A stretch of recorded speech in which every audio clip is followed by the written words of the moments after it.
Hello everyone, and welcome back to the channel. Today, we're diving deep into a story that feels more like a legend than reality. It's a tale of passion, determination, and the relentless pursuit of perfection. This is the story of a man who didn't just build cars, he breathed life into them, transforming metal and carbon fiber into rolling masterpieces. This is the history of Pagani. Our story begins not in the glitzy showrooms of Milan or the roaring factories of Maranello, but in the quiet, dusty town of Casilda, Argentina. There, a young boy named Horacio Pagani was captivated by a dream. While his friends were playing with toys, Horacio was sketching, designing, and imagining. He didn't just see cars as a means of transportation, he saw them as mobile sculptures, a symphony of engineering and artistry. From a very young age, he knew his destiny was intertwined with the automotive world, but not just any part of it. He was destined for the very heart of Supercar Valley in Italy. With little more than a portfolio of his designs, a heart full of ambition, and an unwavering belief in his vision, Horacio made the life-changing decision to leave his home and journey across the Atlantic. His destination? Modena, Italy, the hallowed ground where automotive gods like Enzo Ferrari and Ferruccio Lamborghini had built their empires. He knew that to create the best, he had to learn from the best. His journey wasn't just a move, it was a pilgrimage to the soul of performance. Horacio's talent was undeniable, and he soon found a place at Lamborghini.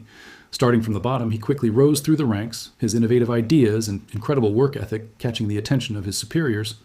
It was here that Horacio became obsessed with a revolutionary material, one that would define his future and change the supercar industry forever: carbon fiber. In the 1980s, this was space-age stuff. Horacio saw its potential for creating vehicles that were not only incredibly strong, but also astonishingly lightweight. He relentlessly pushed for Lamborghini to invest in an autoclave, a special oven needed to cure carbon fiber composites. But the establishment was resistant. Lamborghini, and indeed much of the industry, viewed this new material as too expensive, too complex, and too risky for mass production. They told him no. Frustrated, but not defeated, Horacio's conviction only grew stronger. If the company he worked for wouldn't embrace the future, he would build it himself. In a bold and almost unbelievable move, he took out a personal loan, bought his own autoclave, and in 1991 founded his own company, Pagani Composite Research, right in Lamborghini's backyard. He started by supplying carbon fiber components to other companies, including Lamborghini itself, proving his point one meticulously crafted piece at a time. But this was just the beginning. His ultimate dream, the C8 project he had conceived back in Argentina, was still burning brightly. For years, he toiled away in his small workshop, often alone, fueled by an almost fanatical passion. His hero, the legendary Formula One driver, Juan Manuel Fangio, became a mentor and supporter, even helping to secure an engine deal with Mercedes-AMG. Every spare moment, every ounce of energy was poured into creating his first car. And then, in 1999, the world stood still. From the silence of his humble workshop emerged a sound, a shape, a machine that would redefine the hypercar. The Pagani Zonda C12 was unveiled. It was unlike anything the world had ever seen. The Zonda wasn't just a car, it was a statement. The level of detail was breathtaking. Every single bolt was custom-made from titanium and inscribed with the Pagani logo. The interior was a stunning blend of polished aluminum, supple leather, and exposed carbon fiber, looking more like a luxury Swiss watch than a car's cockpit.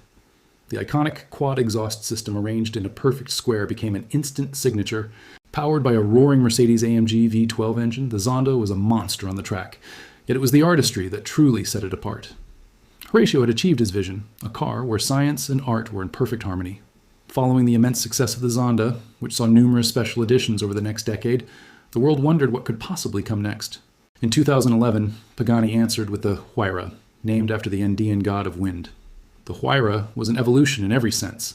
It took the Pagani philosophy and elevated it to an even higher plane. It featured active aerodynamics, with 4 independent flaps that adjusted in real time to provide optimal downforce and stability. The attention to detail became even more obsessive. The car key itself was a miniature aluminum sculpture of the Huayra. The gear shifter linkage was left exposed, a mechanical work of art for the driver to admire. It was, and still is, a masterpiece of movement, a perfect fusion of art, air, and soul. Horacio Pagani's story is a powerful lesson for all of us. It teaches us that true greatness doesn't come from corporate boardrooms or market research. It's forged in the fires of belief, hardened by failure, and polished by an endless love for your craft. From a boy sketching cars in a small Argentinian town to the pinnacle of Italian automotive engineering, Horacio Pagani proved that with enough passion and perseverance, a dream can become a tangible, breathtaking reality.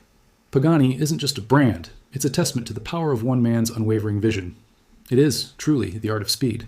Thank you so much for joining me on this incredible journey today. If you enjoyed this story, please hit that like button, share it with a friend, and make sure you're subscribed with notifications on so you don't miss our next deep dive. Let me know in the comments which automotive legend you'd like to see us cover next. Until then, stay passionate and keep dreaming.